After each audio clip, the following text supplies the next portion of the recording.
Hello, welcome back to Weekend Movie Pass, where I am Jacob, and you already met Zachary today, so I don't have to really introduce him, but he's What's here. up, guys? It's Ray again. I told you I'll be back eventually.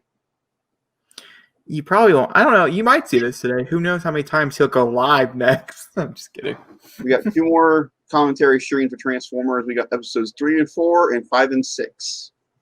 Or he could just watch 3 and 4 and 5 and 6 all together and not cut it up like that. I don't know. All our possibilities. Who knows? So we have several different stories to talk about today. Some are really exciting, some are not. And we have a whole new segment. If you're listening to audio, it is dedicated to you guys. And so your guys' podcast will be just a slight bit longer than the video one. So also it's going to be weird because I have to edit these and upload these, and it's going to be not as fun, but like it's fine. Either way, let's go ahead and get on started. The first and foremost being the 17 days theatrical window. This is crazy. This is a news story that broke late last week, where AMC was the first one to do it. Universal and AMC got together. This is Universal's workaround, by the way. I think this is how they're trying to mend their relationship back with the movie theaters.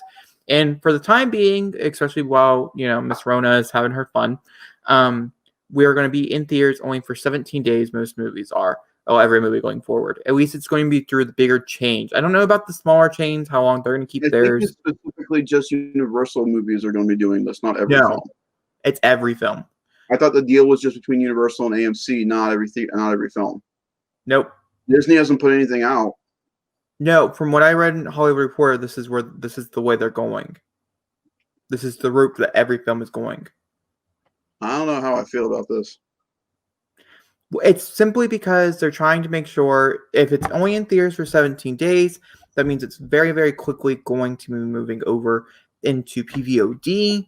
And that means you guys can watch it at home, like Tenet or whatever, and you don't have to risk your life going to go to a movie theater.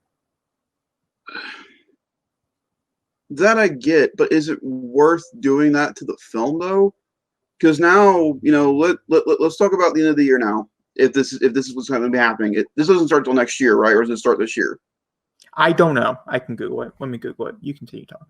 If this starts at the end of this year with the big films like Wonder Woman, Black Widow, Tenet, appropriately, and everything else coming forward at the end of the year, what's the point of keeping track of box office now? If that's the case for the time being, what's the point of keeping track? Because now you're guaranteeing that films like Wonder Woman and Black Widow will not make $1 billion at the box office, or even make a marginal standard of what they need to make. So you are correct. I was wrong. You're welcome. And you should feel proud of yourself. Universal, this is through Universal, not through. It's a multi-year agreement in which films are released under Universal or Focus Features, which Focus Features is limited release anyway, so it wouldn't really matter. Will be exhibited in AMC theaters across the United States with a 17-day theatrical window. Until now, the theatrical window has been 90 days. That does not include any films like Tenet and Wonder Woman, like I had said before, because I lied to you, and you're welcome. I guess, I don't know. I think I read probably not a reputable source. I was doing this late last night. Either way. But that's their agreement that they came upon. I'm curious to see, because they still have bigger movies like Jurassic World, because this is a multi-year agreement, which means these movies will fall under Jurassic World. Dominion will only be in theaters for 17 days, and Fast 9. But if you look back at past years and stuff, Jurassic World and Fast 9 have all reached $1 billion within the first 10 days of their running time, and so they could make the money in that time period. Like Black Widow would make the money in the time period of 17 days. It's the smaller movies, such as like Sonic, which we're going to talk about a little bit later on, which maybe not have done as well. Yeah, no, that I understand. But how does that make you feel knowing that, let's say for some ungodly reason we get to April next year and this is still the fact of life, and Fast 9 does the 17-day release window, and you're still not comfortable to go sit in the theater and watch it, and your first experience with Fast 9 is at home.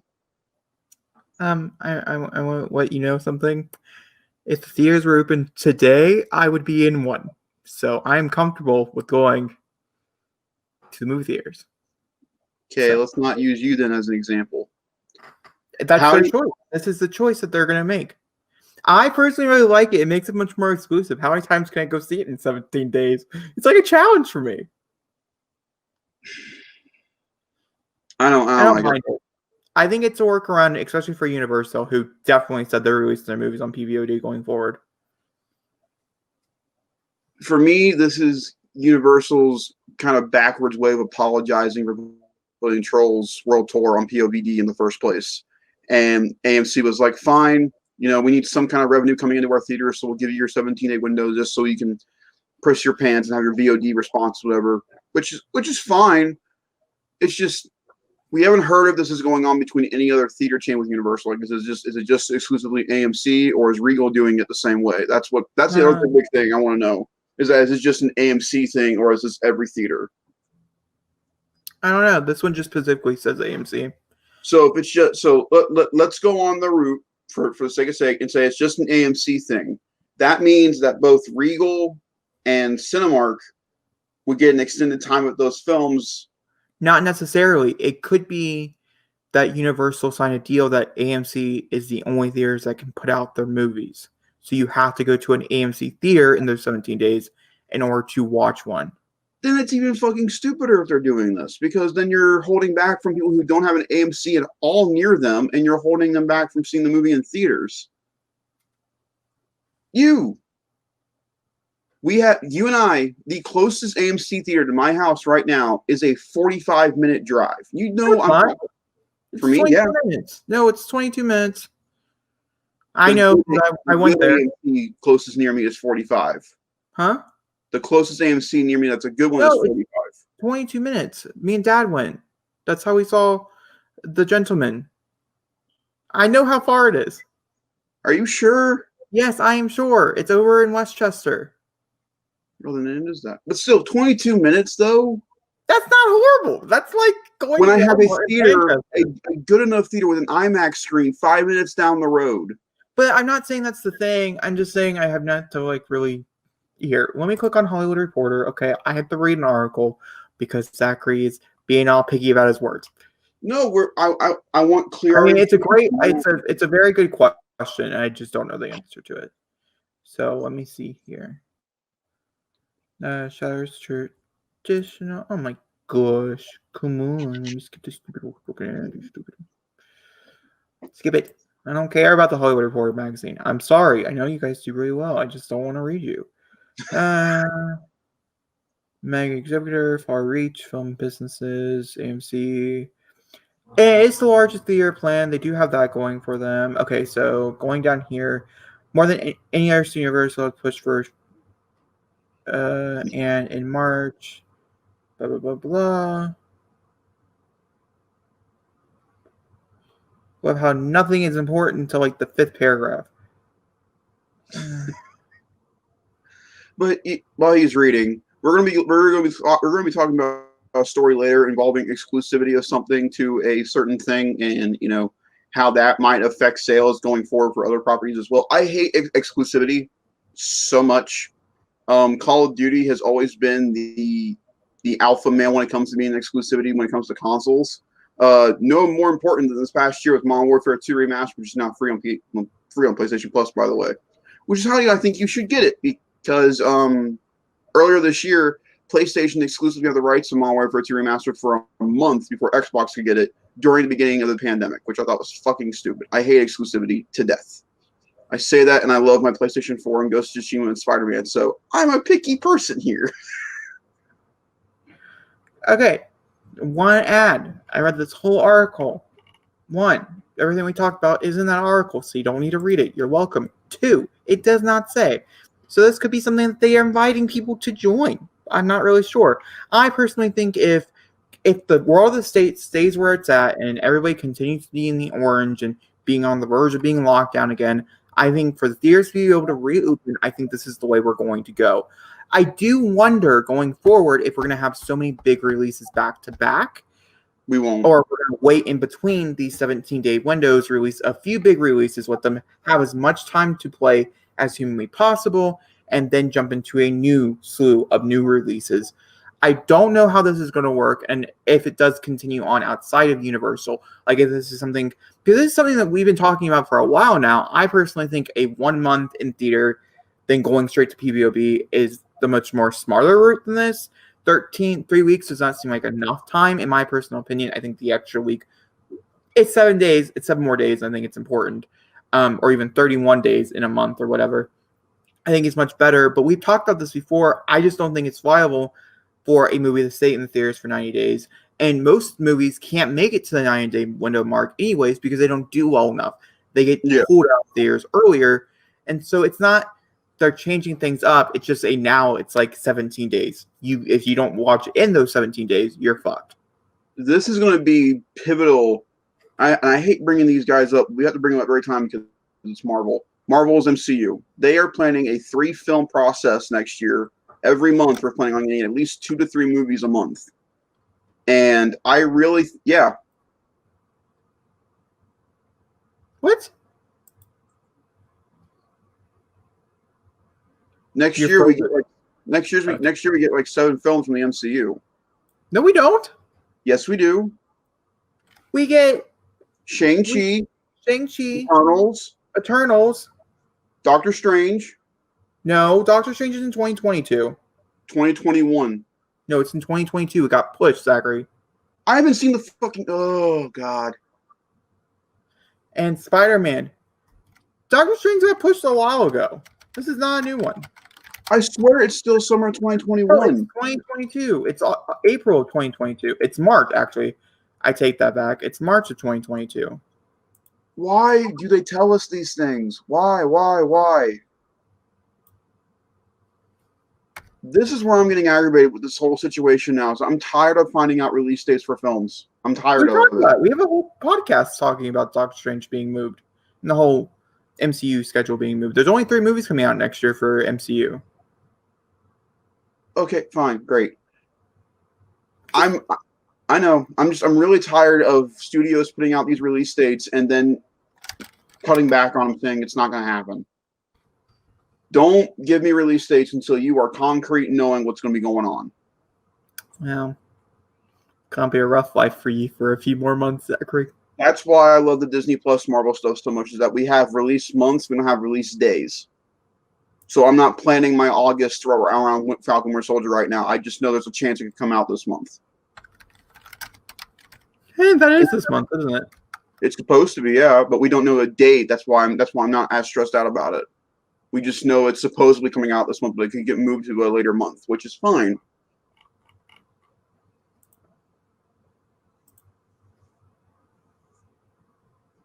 I don't know. The whole theater thing is just it's really aggravating. And of the two of us, I'm the only one that's seen a theater so far. I've been in a theater since the pandemic started, and I can confidently say I don't mind what they're doing. And I understand people are still kind of, especially with the massive update and craziness of the virus going on the past couple of weeks, I understand why people are going to be more hesitant to go back. It's just since we don't know all the information, this is more of a rumor supportive story with this whole AMC Universal thing. We know it's happening, but we don't know what the extent of the deal is. We don't know if it's just an exclusivity thing within the theater, and we don't know when it starts. Because does Universal have anything coming out for the remainder of the year at all? Yeah, I'm sure they do.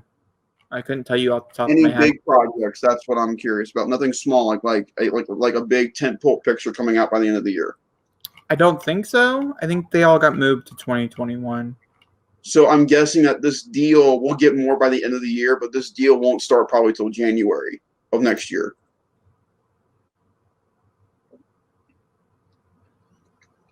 The studios I'm more curious about now are Warner Brothers and Disney, because Universal, no offense to Universal, they have 3 major franchises behind them. They have Jurassic, they have Fast, and they have the Minions, and those are all 3 coming out next year. They can do whatever they want with them. Disney and WB have new IP and existing franchises that everybody knows and loves, and if we found out, say for us to be a positive in our part, that we found out that Disney and AT&T, not AT&T, AT&T and Warner Brothers made every WB film going forward next year exclusively to our cinemas. Would that mean that none of the Universal films could come to our theater because of exclusivity reasons? So we just get Warner Brothers Pictures in our theaters? That's where I'm confused. So if this is an exclusivity deal, if we find out, then did it only get Universal Pictures and AMC theaters and they don't get anything else? No. I think what it will be is that they will just be the ones carrying it. They'll get every other movie, like whatever comes out around it. What? But for how long, though? That's the question. Like, what do you mean? If they're getting Universal films for 17 days, does that mean that they get the other ones longer then? Yeah, I mean that's all based on what they say. Like Warner Brothers might be, no, we're sticking to the 90-day window, so they get the movie for 90 days, but Universal can only be there for 17 days.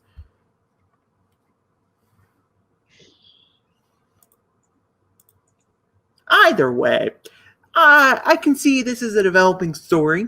Very much so. And developing means what? We'll be covering it as it develops. I mean, if anybody can say what we developed, we covered Batgirl until we got an announcement. So we on top of things over here. So let's move on to something else, something a little different. Cool. Well, since I brought it up already, let's go ahead and just move over to Spider-Man. Oh, okay.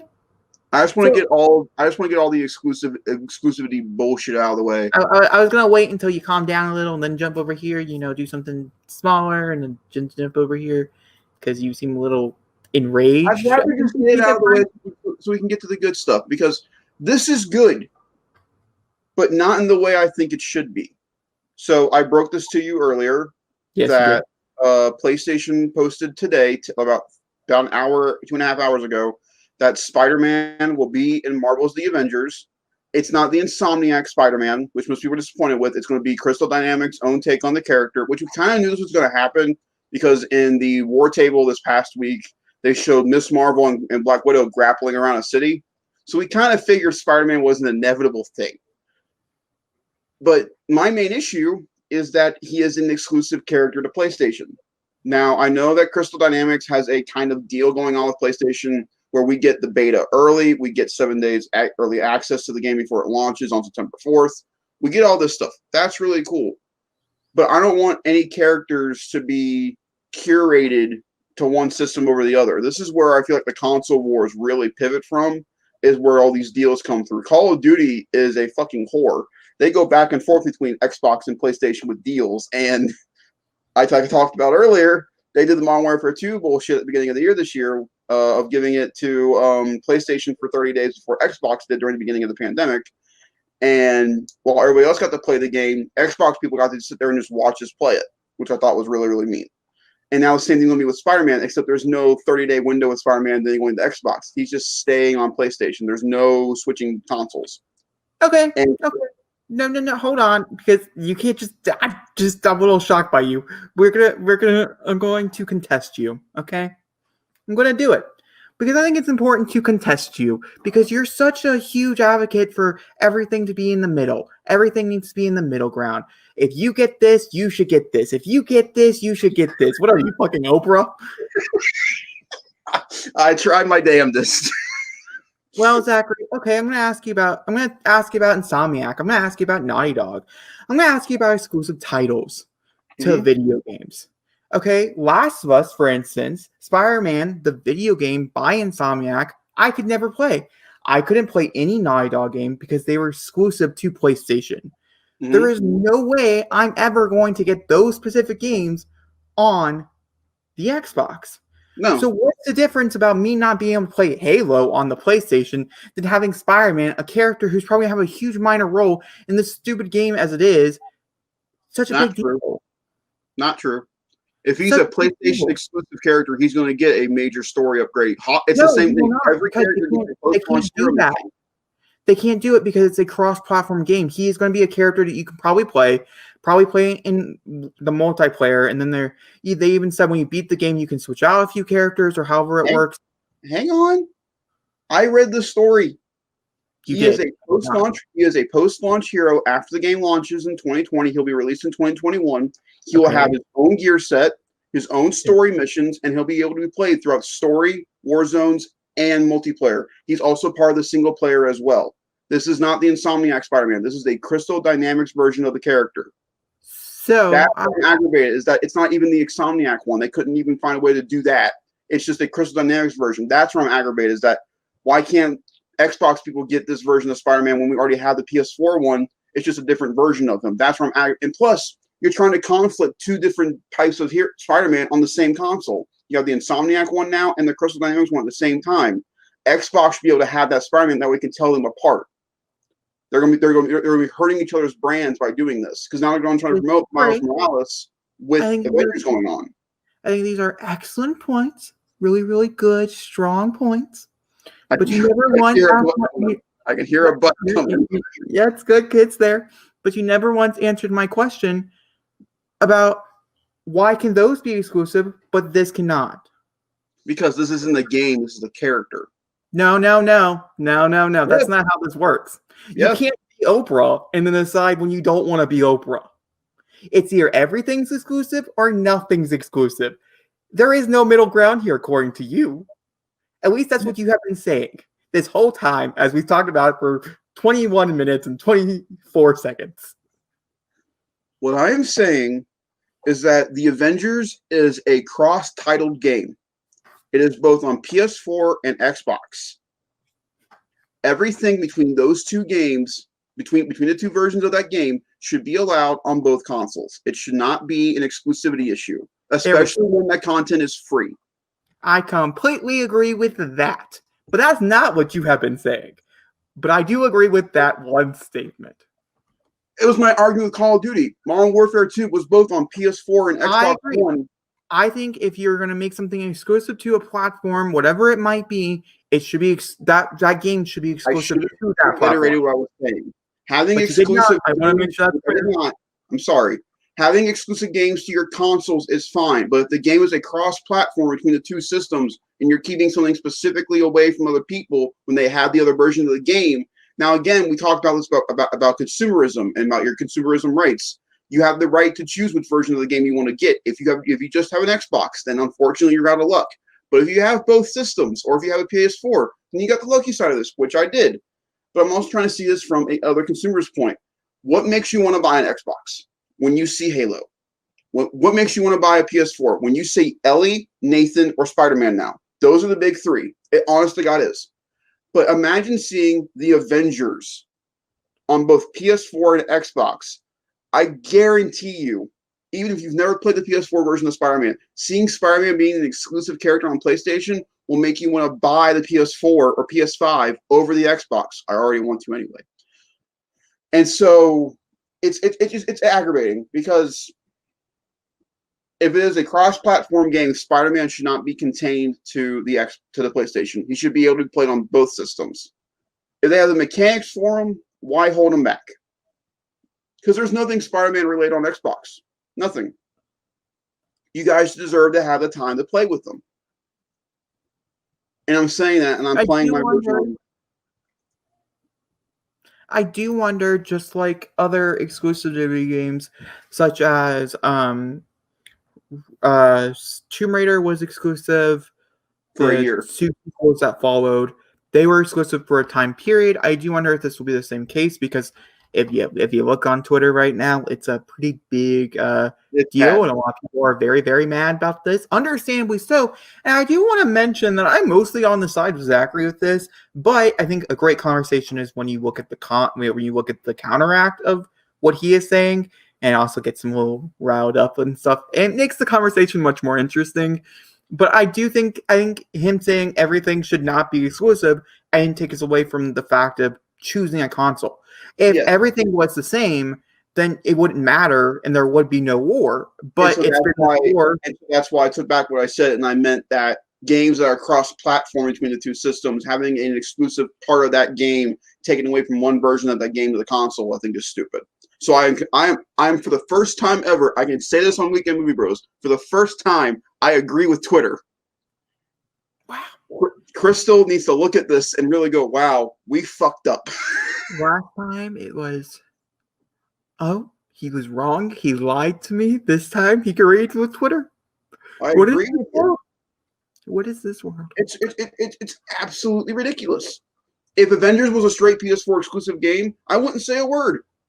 But it's a cross-platform game between Xbox and PlayStation. Does I mean, obviously you want to make it cross-platform just for the simple fact it does better, like financially. Yeah. And also, okay, if they are announcing Spider-Man as exclusive to this, does that mean that if you get Avengers as exclusive characters, guarantee it? And you know what I guarantee they're gonna do?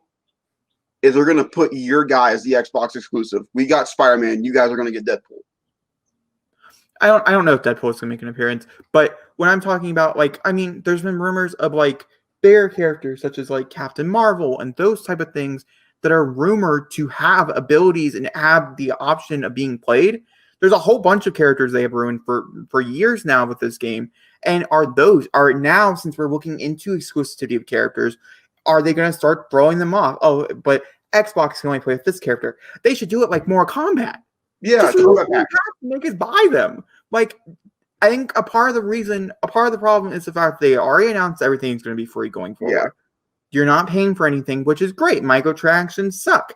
Mm-hmm. But Mortal Kombat workaway around is that you get 4 exclusive characters for that game. You would buy them in a pack. It's like $15 or something like that. I never bought them, sacrificed them. I can say from experience with the season pass of Mortal Kombat, you can either buy the full season pass and every month you get that character for free, or you can do the combat packs and you get 2 characters, 2 skins, or whatever, and then we have the inclusion of Aftermath, which gave us 3 characters in the story expansion.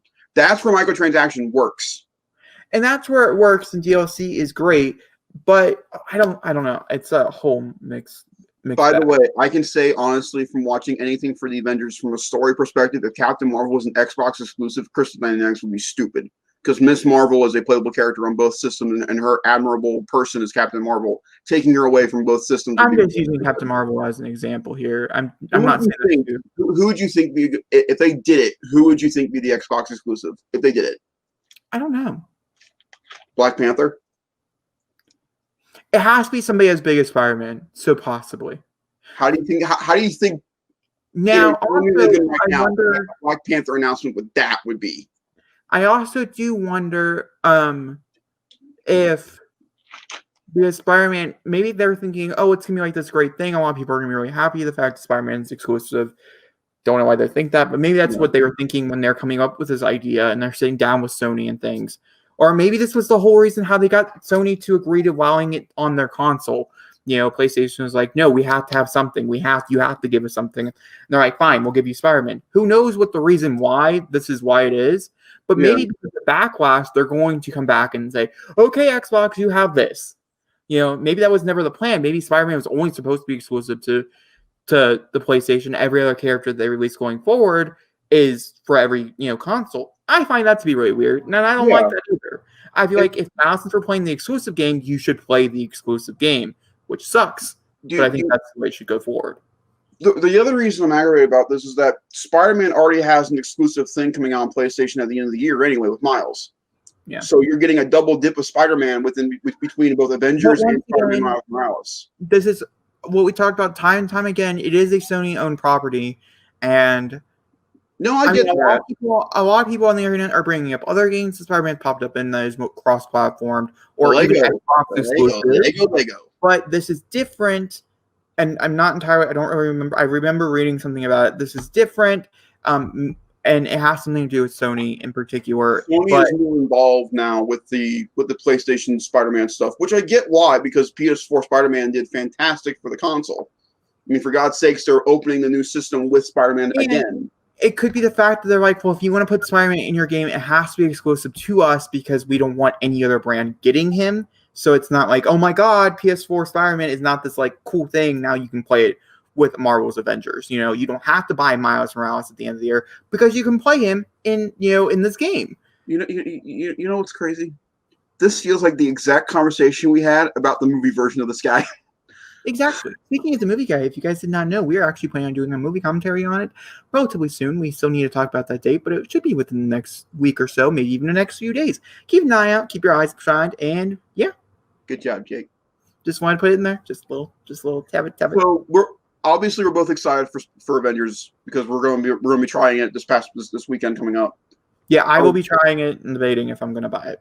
Of any character that they're going to do post-launch, non-exclusive or whatever, what character do you want besides Captain Marvel? Well, I was really excited that they announced Hawkeye. I think that could be really interesting. He looks badass. He looks so cool. I think the Guardians was really cool and really interesting. Doctor Strange, Wanda. Oh yeah. The twins. I would love to see the twins, not just Wanda. I would love to see both. Petro and Wanda both. I think there's endless possibilities here. X-Men, if they could do it, if they could swing it, maybe X-Men's exclusive to Microsoft. How would Fantastic Four? If we found out that the X-Men, the entire roster of X-Men was exclusive to Xbox, I don't know how the internet would react. It wouldn't be good. That's why I was thinking more like Fantastic Four instead, because X-Men has such a huge roster. I would say maybe more Fantastic Four because there's only 4 of them. For me, it's easy. I want Ghost Rider. I want Ghost Rider bad. I'm not really sure if they're going to go down that route, and I only say that is because they're not as commercial. And I think Avengers, I think the video game by Square Enix was only simply made is because they're testing out characters. They're testing out Miss Marvel. They're testing out these characters that they're not sure how well people are going to recept to. We have our classics, the original team is in there, but all these extra characters, maybe you're right. Maybe it'll be Ghost Rider. Maybe it will be Deadpool. Maybe it's going to be these oddballs who they're not really sure what to do with. Knight, She-Hulk, these characters that have things coming up in the MCU that are important, that are profitable and things like that. Maybe they're going to push them in here to see how well they do, just like Batman did. Huh? Winter Soldier and Falcon and Loki. Yeah, that's what I mean. I think maybe that's the route they're going to go down, which makes sense. They're trying to use it as as what they did with other games, Spider-Man, PS4 Spider-Man. I don't think we'd be getting as much Spider-Man content from Sony if PS4 Spider-Man did not do well. So the other thing I want to reiterate about this game, I think it's safe to assume now we're going to be covering the game as it goes on to see what's going to be happening with all this exclusivity stuff, I'm guessing. But for me, I always have to remember to tell people that this game is not based on MCU facts. Clearly, from the designs, that's the case. Well, yeah, but you know what I mean. I know what you mean. I just don't want people to go into this going, well, now I want the MCU version of these characters. I guarantee you there's going to be an exclusive raid in the games where you can get the MCU gear. I guarantee that's going to happen. But I don't want people to go in thinking this is an MCU tie-in game. Kevin Feige told this perfectly to somebody at a convention earlier this year. He's like, so is the Avengers game tied into your universe? He said, fuck off, nerd. Which I like. Once again, I don't believe, and I'm going to reiterate this, I do not believe Miss Marvel would be the star of this game if she wasn't having a TV show and going to be a big star in Doctor Strange Multiverse Madness. I agree.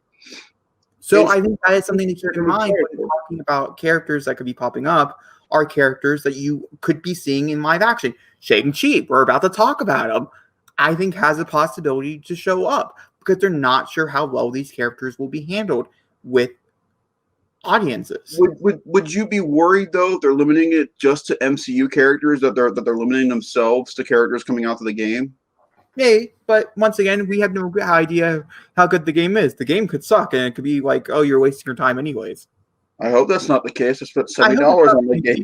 I'm just saying. If I really like it, I'm going to pay $60 for it. So.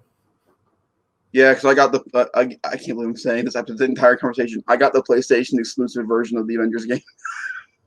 Yeah, and so will I be getting the PlayStation exclusive version of the game? That's only because I like to play the games I play online on the PlayStation, because the Xbox has a horrible online system. It's one of the most annoying things I've ever had to deal with in my life. The version of the game that I got on PlayStation is the one that you'll have. So you'll have that version of the game. Yeah, which I would have to probably buy my own copy because PlayStation's having a lot of problems with cross cross things. It doesn't matter. That's a whole nother topic of things. Let's move forward. So before we jump into Shang-Chi, which I do, we're going to talk about the leaks and stuff that have happened over the past few weeks. Nothing has to do with spoilers. I do know a spoiler for a certain movie coming up in Labor Day. I'm not going to share it with you guys, but I was kind of mad that I learned it. So be careful on the internet when talking about Tenet. So it got weak for me.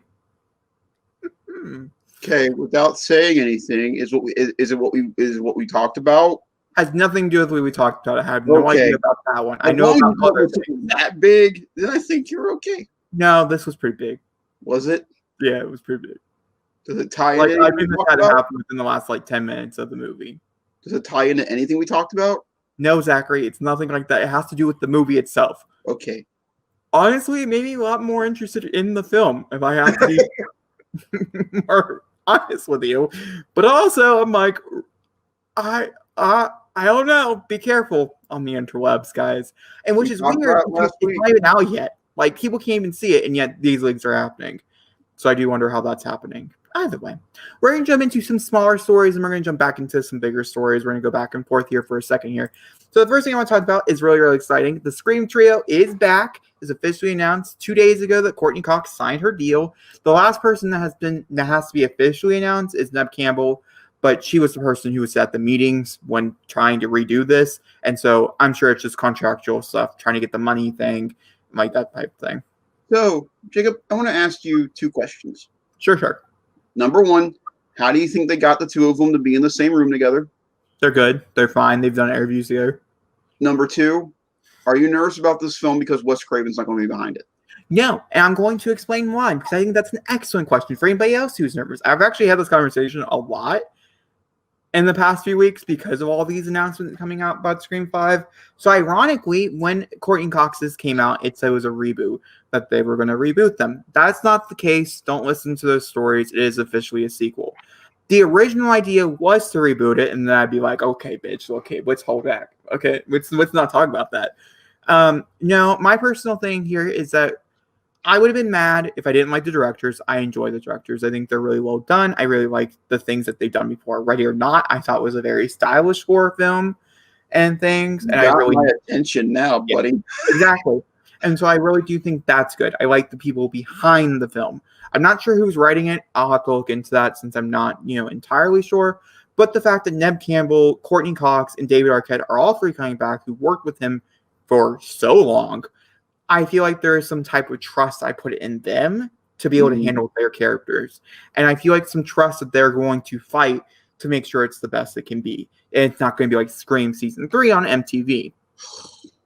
Because ultimately, I think we all can agree now, is that Wes had an idea for Scream, the TV show. He had this idea to continue it on to be this franchise that he created in the movies. And then he died, and they had already renewed it for a Season 2 because he died. And they didn't want to do it again, even though it did better. And so they're like, we're just going to reboot it to what we thought we should do to begin with. We cannot reiterate this enough. If you've not seen the first 2 seasons of Scream from MTV, go watch them. They're on Netflix. They're pretty great. And I do want to reiterate, the 3rd season's not horrible. I didn't mind myself while I watched the 6 hours of television. It's not.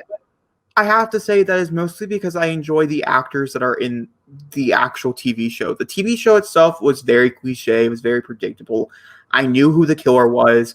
I knew the story, but I did enjoy who I was watching on screen, and that helped the experience. Tyra Posey, I love. Keke Palmer is like a goddess. You set me up for greatness, and then you crushed me with failure. And that was like the definition of Scream Season 3. So for you, this is kind of like your Force Awakens a little bit. Well, yes. I'm also really excited since I've never seen a Scream film in theaters. So this will be the first one. And really? That's very exciting. Yeah, Scream. Don't get me started with Scream 4. And also Scream 4 was my favorite one. I know it's controversial. And you Scream 4 is great.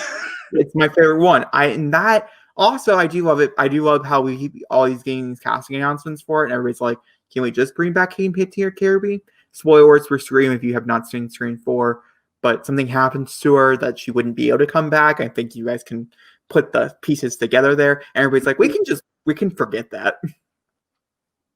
Emma's not dead, is she? I don't want to get spoilers away, Zachary, so we're not going to talk about it.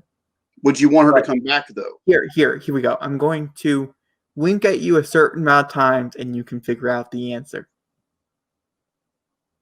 Okay. Okay. I'm excited. This is, besides Halloween, this is the only other slasher series I really like. And I don't like Scream 3 as much. I love Scream 1 and I love Scream 2. But I completely agree with you though. Scream 4 is one of the most incredible films simply because of breaking the fourth wall they do in that movie. I love it to death. It's fun. And Nev and Courtney are amazing in that movie. I thought that David was okay, but I those wish two it was though, a genuinely fun movie. it's fun. And then Stab. I mean, the opening is iconic. Oh, It's so iconic. good. It's so good. What a way to put cameos in it where it doesn't feel like you're forcing them. So good. Craven is such a missed guy. Oh. So, moving forward, it's so sad. You know what? His birthday was this week. Yeah, I did. I watched the original Last House on the Left, which we'll talk about what we have been watching. I watched Nightmare. Which is understandable. I've never seen the original Last House on the Left. It's so good. And yeah, it was a lot. It was a lot. Not as much as the remake, which I enjoy quite a bit, but it was still a lot. The 70s, I tell you, were wild for horror films. Either way, we'll talk about it when we have been watching. That reminds me that I watched it. I totally forgot. And now I'm just thinking about certain scenes. I'm just like, holy shit, I can't believe I experienced it.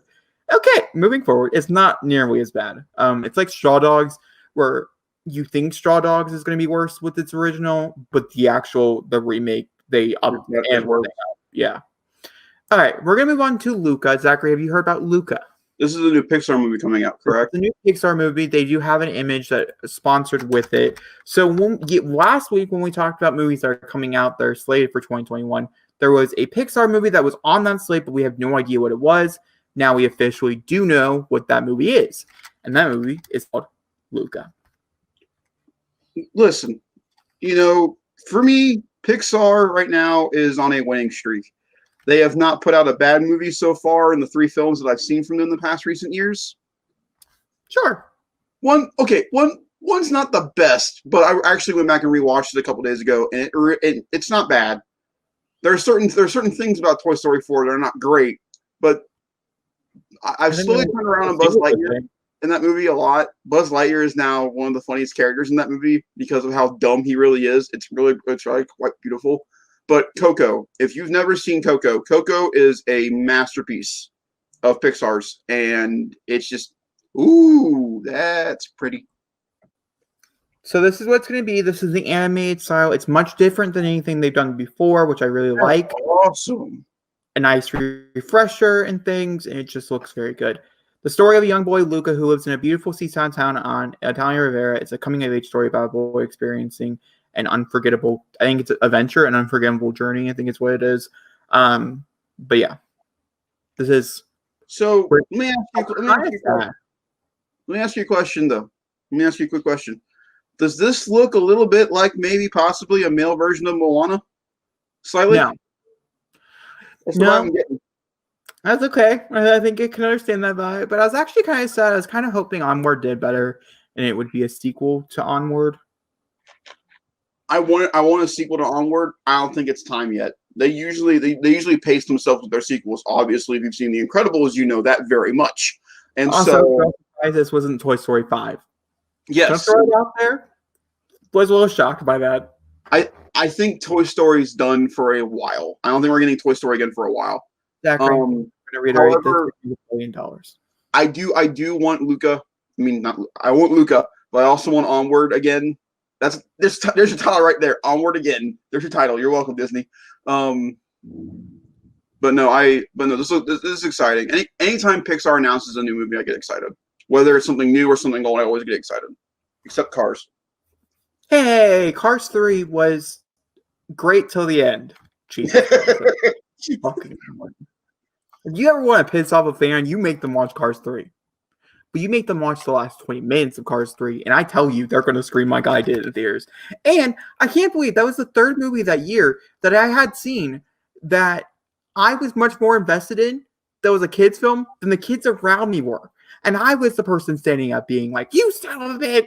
And the parents gave me a very What dirty other look. movies did you see that year that you were that invested in that were kids' movies? Trolls. Oh, and It was another kids film that I took Tate to see. I don't remember what it was though. was it Despicable Me? Was there one Or that came out that year? Because I absolutely hated the third one. That one was horrible. Despicable Me 3 is not good. The unicorn is a goat. You live in a world of fantasy. You live in a world where not just that, where you have superheroes and supervillains, but you have twins, but you can't make a freaking unicorn be a real thing. I don't understand. I understood the message of the unicorn. No, Zachary. There was no fucking message. It was the fact that they're like, oh, we can't go super fantastical, but we can have bubblegum be a weapon. He's the best part of the movie. That villain is the best part of the movie. There is no good part of that movie. We watched it like 2 weeks ago for movie night. There is no good part. Honestly, I was real sad that we watched it because I was like, I can't be wasting my time on this. You know what a great sequel is? We watched it together. We should really do a commentary on it sometime down the road. Angry Birds 2. What a great sequel. Those hatchlings, man. So I want to look up the director and see what else he had been directing and stuff. And the movie itself, the Luca, is based on a short. Okay, Zachary, I get it. It's hilarious. But honestly, the movie itself is not as great. But it's man. Thank you. You see him go through the stratosphere.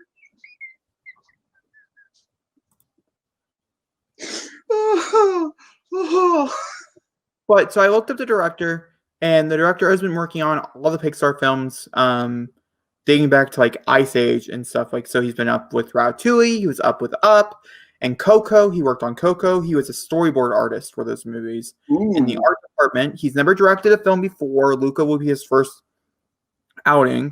It will be a 3D. It will be a 3D film. Oh, can I wish it was a 2D film? That'd be kind of cool. No. I mean 3D, like you're gonna put glasses on, real D 3D. Are we past that now? Yeah, I thought so too, but we're not supposedly. And it's an unlikely but strong friendship grows between a human being and a sea monster disguised as a human. That's what we're watching. That's it. There you go. That's interesting. A young boy experienced an unforgettable seaside summer on the Italian Riviera filled with gelato, pasta, the first word's ice cream, and endless scooter rides. Lucas shares these adventures with his newfound best friend, but all the fun is threatened by a deeply held secret. He is a sea monster from another world just below the ocean surface. So it's basically if a kaiju was a human. Yeah, basically. It's going to get released on June 18th, which is 11 years after Toy Story 3 was released. It's written by Jesse Andrews and Mike Jones. Very common names, Jesus. They also have they wrote a few things. What? Please don't remind me Toy Story 3 was that long ago. Oh, Toy Story 3 is over 10 years old. It actually turned its 10-year anniversary this year. Jacob, you want to know how old I found this out? I did not realize this. You know how old Mission Impossible Rogue Nation is? No, I don't want to know. 5. Not the newest one. 5. 5 years old. No, that's not too bad. It came All out right, we're going to move on to the next story as I'm trying to make sure everything goes by. Age of Ultron's 5 years old. Oh my good God. Age of Ultron came out in 2012. No, it didn't. Came out in 2015. 15. Oh yeah, it was. Oh shit. Okay. So, Netflix not only greenlit two more seasons for The Witcher, but that must have done really well. But they also greenlit a prequel that takes place it's 500 years before the event. 1,000 years, which is so. If you guys, I'm going to catch you up on The Witcher real fast in case you guys don't read the books. I didn't read the books because there's way too many short stories. So these are supposed to be the short stories are supposed to be before you get to actual Geralt. Thank you, Geralt's story. there is 4 short stories over a course of 2 books that are around 500 pages long. Each short story is like 300 or something like that, which is not a short story, guys. I don't know whoever thought that was. That's totally a novel, but like it's fine. And this is what they'll be. This is what they're making. They decided to go directly into the novels, which is Geralt's story and stuff, and now they're explaining what a Witcher is. Now, from people who did watch TV show, me not included, most people don't know what a Witcher is. So maybe this is a good thing, from what I understand. This is kind of my mentality when it came to, I know this is a really old reference, but this is when Saban announced they had 7 sequels ready for Power Rangers after the movie came out. Don't announce that you have a prequel series for your show that's only been 1 season long. See, that's I think a lot of people agree is that like with Game of Thrones and stuff, we like we're ready for it, but also I don't think people like prequels. Well, tell that Transformers, it's doing pretty well for them, and it's a prequel. Bumblebee did not do. We talked about this. Bumblebee not the movie, the Netflix show currently going on. Oh, it's not in the top 10, so it was. Is it? Well, that was like yesterday. Yeah. We'll double check Netflix. Okay, don't you worry. Don't get your panties in a wad. Right now, I can see your screen looking it up down here. I am. Oh. Haha. Bye. The glory of having my connections now with this site, I can see what you're doing. That's not cool. I like being surprised. And I can also do this now. No, I take it back. I have power. Zachary, not to be that person, but it's not. Oh, it's a good show though. But it's not in there. Either way, I think it's. I don't know how I feel about it, to be honest with you.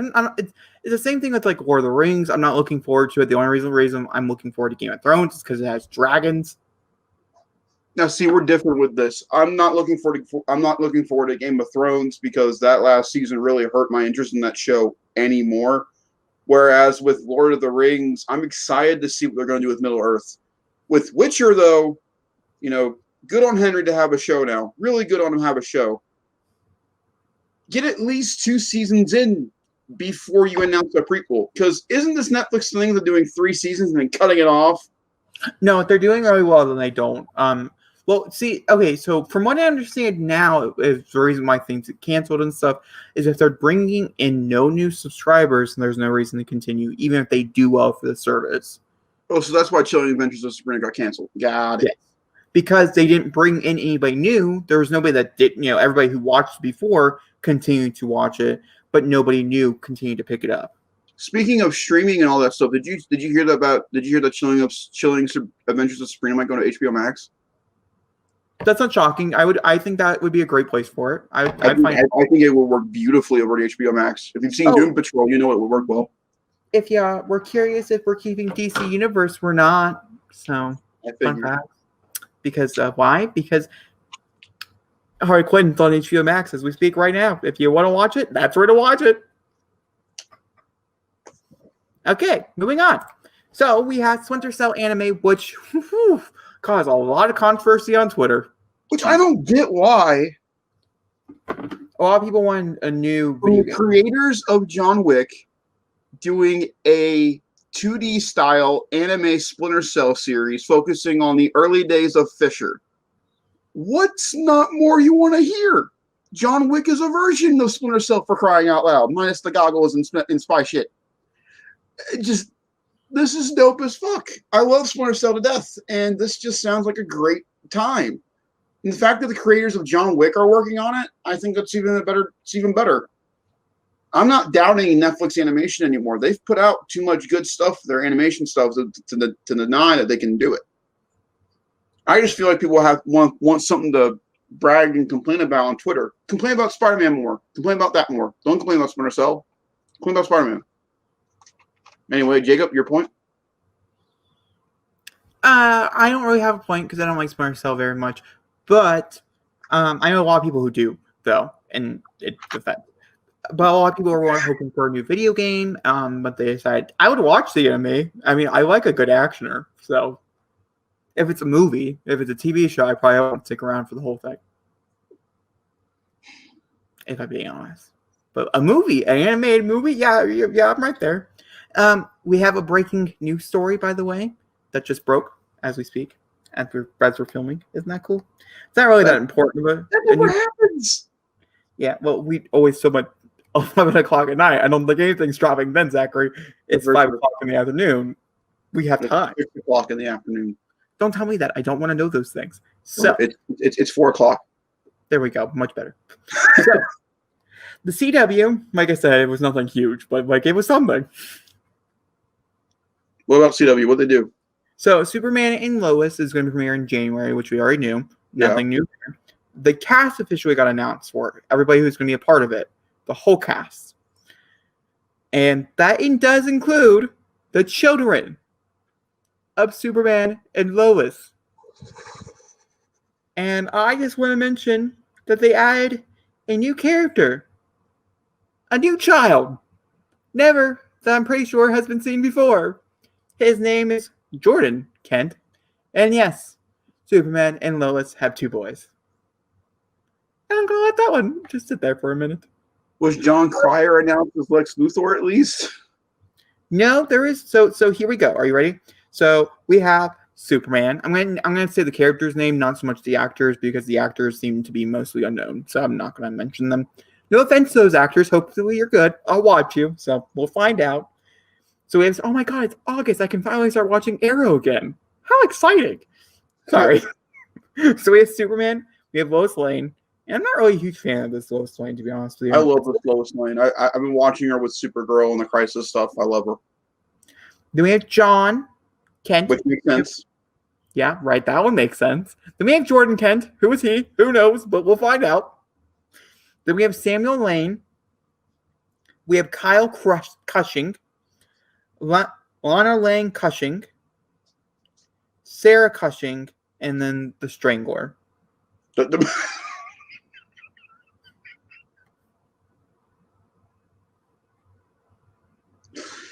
villain's name is the Strangler. I know. That doesn't help it. There it is. You're really gonna name a person of color in this current time period the Strangler? Good job. Whoo, boy. Way to take chances, folks.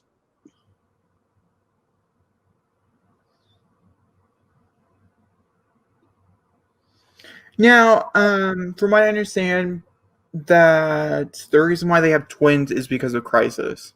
Yes, that is true. Crisis. Never mind. I won't say a word. Because apparently someone forgot they watched it. I didn't forget I watched it. I forget everything that happens except for one Pacific War battle sequence where a character dies. Yeah, I remember that one, but that's it. That's the only thing out. You remember a certain character's death. That's all you remember. That's all I remember, truly. Okay, so there's that. There's the breaking news story. It was kind of cool to have one, to be honest with you. You know, even if it was just for Superman Lois, but it's something. I said it's something. Okay. Are you really gonna be mean to your boy Tyler Hoechlin? No, I really do enjoy myself a good Tyler Hoechlin. But that's the point, Zachary. Okay. Oh my God, Teen Wolf. Have you watched Teen Wolf recently? Oh, so good. So we're gonna talk about Sonic here for a minute. Ooh. Last week we announced that I got a sequel, and I'm not really sure if that was the smartest idea on any part of Paramount. And that is only because, and now mostly you guys can blame this on the pandemic, and that's where I'm gonna blame it on as well. I think my headline is false. I think Sonic is extremely profitable. We talked about the over here box office did amazing. Now overseas in China in particular, it has bombed. Like colossally bombed. Like $2.4 million. It's gone. It's dead. It never seen the light of day. Bombed. Those can be for several different reasons. So it could be pirated, and most people already seen it, and so there's no reason to go to the movie theaters and kill yourself for it. There could be hundreds of different reasons of why, but I think it's something to note, the fact that maybe the sequel won't be as big because the first one didn't do as well, or maybe it will be a surprise hit because we're not living in a pandemic. Honestly, for me, this is actually kind of a good thing. if Paramount, now hear me out. I love it. I love it when films like big bombastic films, like I'll use Transformers for example for a quick second. The Last Night, this big, excessive, crazy, too much movie does shit for the company. So it's all right. Let's bring it down a little bit. Keep the story concise. Keep a small character count, and just do a great story. And then you get Bumblebee. Now, if you look at Sonic the Hedgehog, which we watched, by the way, I love this movie. It's very, very good. When you watch this film, it is a small, concise, small amount of characters, true point story, and done. The only reason it went slightly over budget was because, they had to redesign the Hedgehog. Luckily, that doesn't have to happen this time.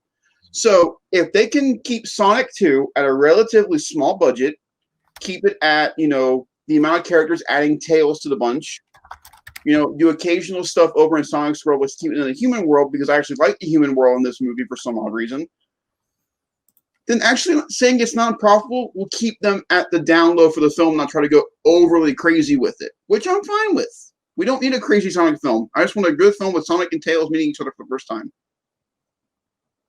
You saw where I was going with that. I did. I did see it. I think it's a great thing.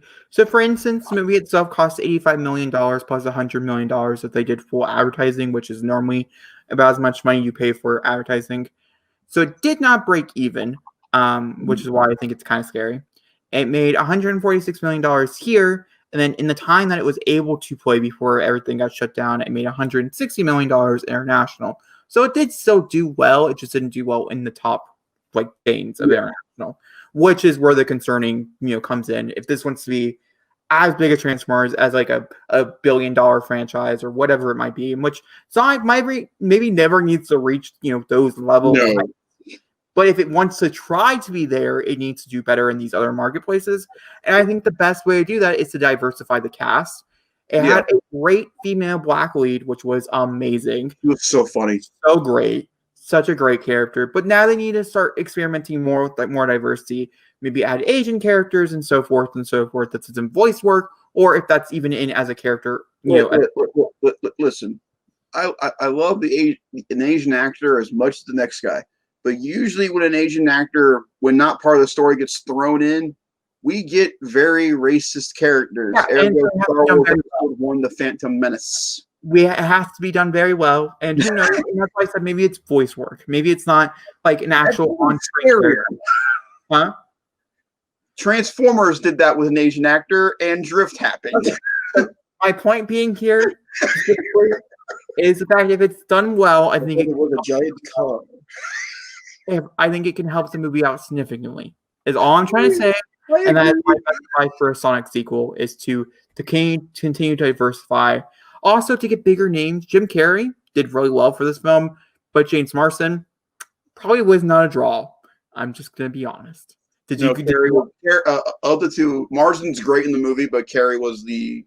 Yeah, it's actually probably some of the best I've ever seen in Marsden. Marsden's really good in that movie. That's my point. I'm just saying I didn't go see it for Marsden. Again, that's why I think they can make it a smaller film, because unlike most films where a CGI character means a human person, the human person in this case is a really good character, and you care about him. You care about the relationship between these two. You want to see what's going to happen now because Sonic's part of their family. Are you saying Sam Witwicky is not a great character? No. Yeah, no, I kind of agree with that as well. But that's fine. Upgrading and higher with Cade Yeager. I really liked the part of that. I do. I'm sorry. I do. He loves Revenge of the Fallen, and he will never stop saying it. I will not. And that was actually not Revenge of the Fallen. Revenge of the Fallen also follows. I don't know why I know this so well. We're not going to... Can we get off the subject? He also loves Amazing Spider-Man 2, which I'd love to get on him for. I have realized in future times that it's not as great as my brain had once remembered. But I still like certain elements of it. I liked how dark it got and things. This is not a review for the Amazing Spider-Man 2. I'm moving forward. Okay. Before we jump into the last big story of the day, which is the Shang-Chi leaks. Shang-Chi? Shang-Chi leaks? We're going to talk about Jordan Peele's...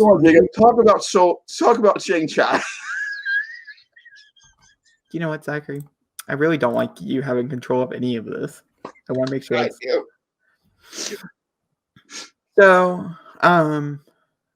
the new movie, they're teaming up. I don't know if he's directing it or if he's just going to be producer, but Issa Rae, who is from Insecure, she's also from that movie that we watched with Dad, Bloodbirds.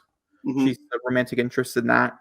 Are teaming up for Universal's Pictures' upcoming mystery Sinkhole, which is based on a short story of the same name about a mysterious sinkhole in a family yard. Seems like a very typical, horror film. But I should probably IMDb it to make sure if he's just producing. She'll probably be starring, is my best guess.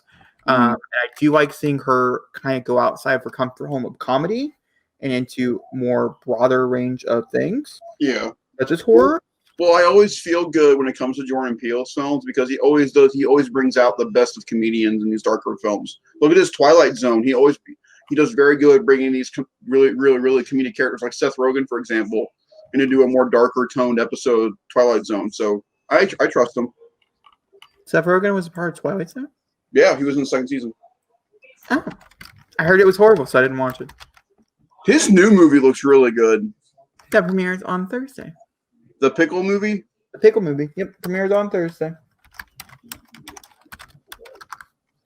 All right. Jordan Peele. The relatively small news cycle. Oh, I don't want to create an account just to see an article, you stupid jerk. Well, I'll look up this. Well, they're really... Zachary, what do you want to talk about? Talk about something random. Yeah, just talk about. Stick around, audio listeners, because boy, do we have a show for you. Okay, talk about something more. Talk about something further. Make sure to come back later tonight where we watch episodes 3 through 6 of War for Cybertron trilogy, because my brother made me realize that making this into a 3-part series is not a good idea. Anything else? Can I be honest with you? Sure. Not really. Hey,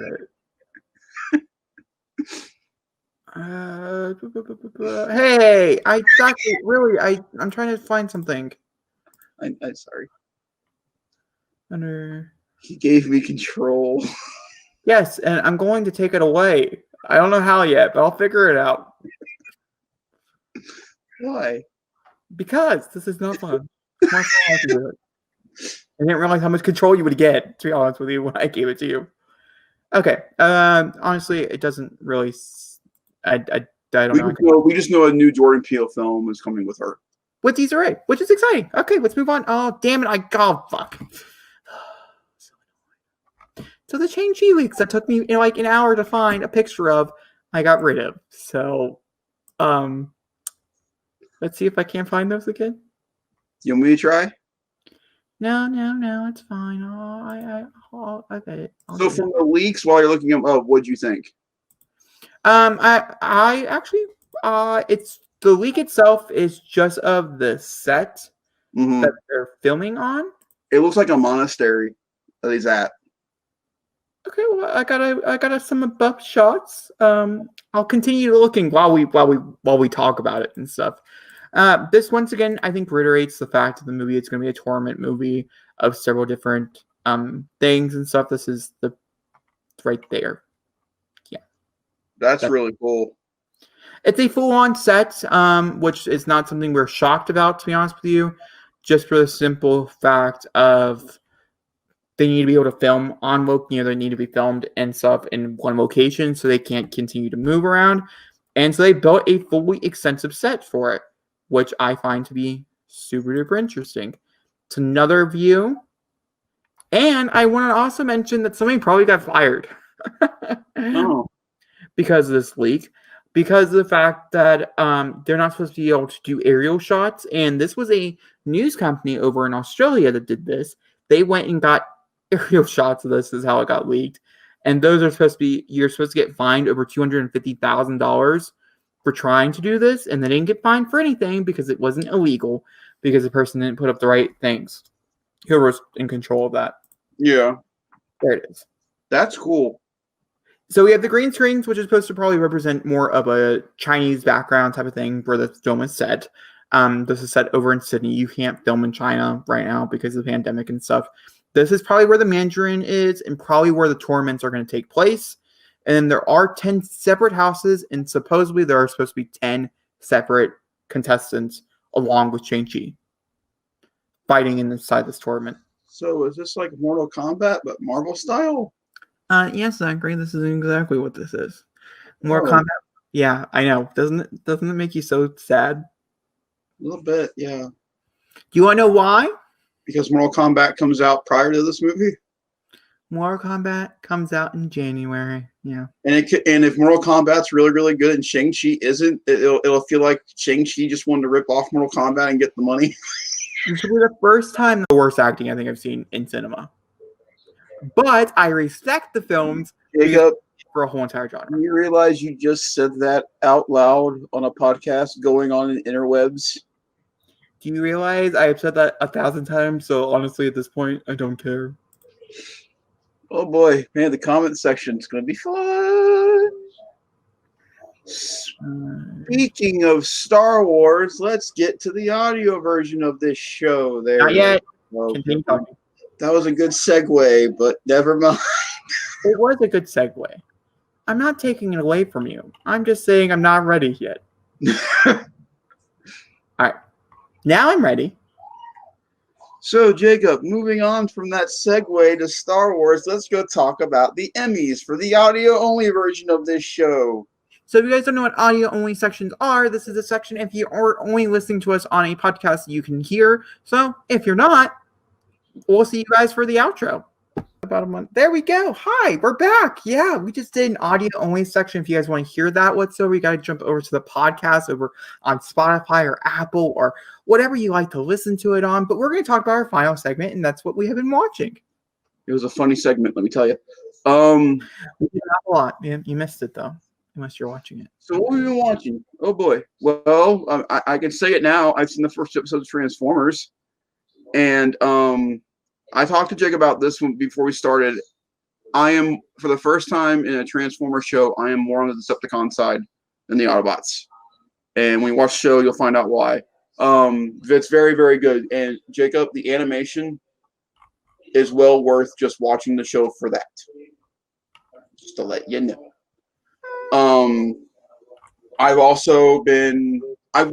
I've been going back and watching some old Cartoon Network shows because HBO Max, they're actually putting some good stuff on. HBO Max is slowly becoming something I watch every day now. And so I started watching Adventure Time for the first time. I watched episode 1, and it's weird.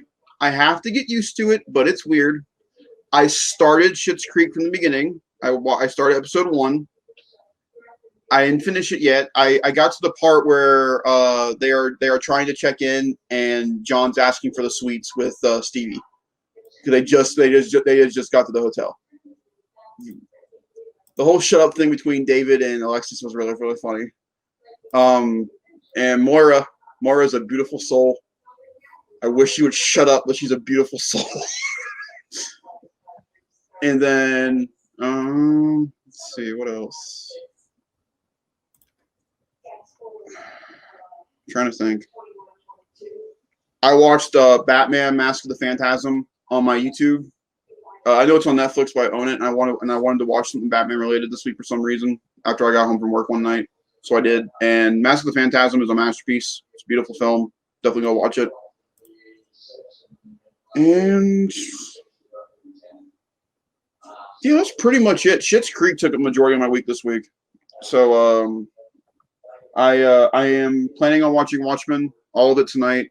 So I will do I'll give you guys my thoughts on Watchmen next show for sure.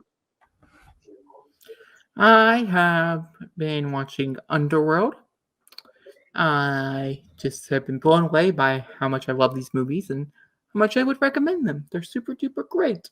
They're good. You like them, if you know what you're getting, yeah, they're pretty great. Would you recommend all 4, or would you just stick with the first 2 so far? I don't know. I've not gotten to the newer ones just yet. I'll keep you updated on that decision, though. Well, so far, do you Rise of the Lycans is the worst of the originals, right? So far, yeah. Yeah, I think Evolution's still my favorite. But I'm Evolution not is done so with it good. yet. I'm not done with it yet. I'm only like 50 minutes or something into it or something like that. Because it's weird. I don't ever watch movies in parts where I'll stop it and I'll come back to it. But Yeah. these, I'm not watching all the way through. I watch like the first hour and then I'll come back and I'll watch the last like 50 minutes of the movie. So that's relatively weird for Jacob. But it's Oh, like I also watched Hamilton for the 7th time. that's great. I've yet to watch Hamilton. So how you doing? I have to wait. Zachary, if you understand how many TV shows I have to wait for people to watch, I would have been done with Dead to Me. I would have been done with Anna Kendrick's on HBO Max TV show, whatever that's Love Life. I would have watched that already. I would have already watched Hamilton. I'm gonna watch Black is King later on today.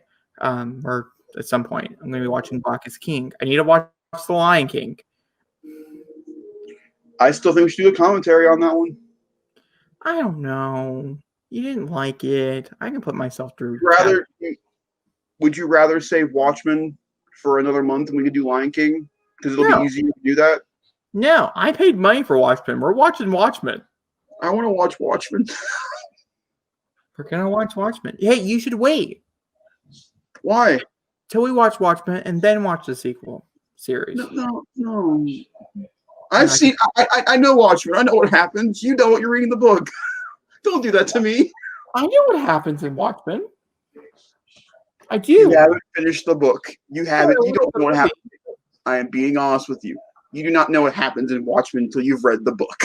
I know what happens in Watchmen. It's sitting right there. There, I just scanned the whole thing. I know exactly what happens. Okay.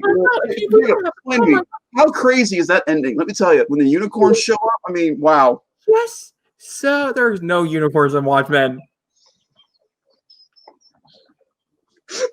With that being said, that is the end of this. If Zachary wants to do the outro, he may as well. What else have you watched, bud? That's it. That's all. I've been really busy. I haven't had time. Same. As always, guys, make sure to like, rate, subscribe on the podcast. Make sure you guys, audio only guys, make sure you guys enjoy that part of the show as well. Make sure to like, subscribe, and comment. Hit that notification bell. Let you guys know what's going on. What did I do? You told the audio to like it when it already happened. They're past it, right? They're here. They're here to stay. Well, for you guys who just watched the video, make sure to like, subscribe, and comment. Hit that notification bell. That way you know what's going on in our show. We're 2 hours into this, people. All right. We're gonna dance. Let's dance. Zachary, can you start the music?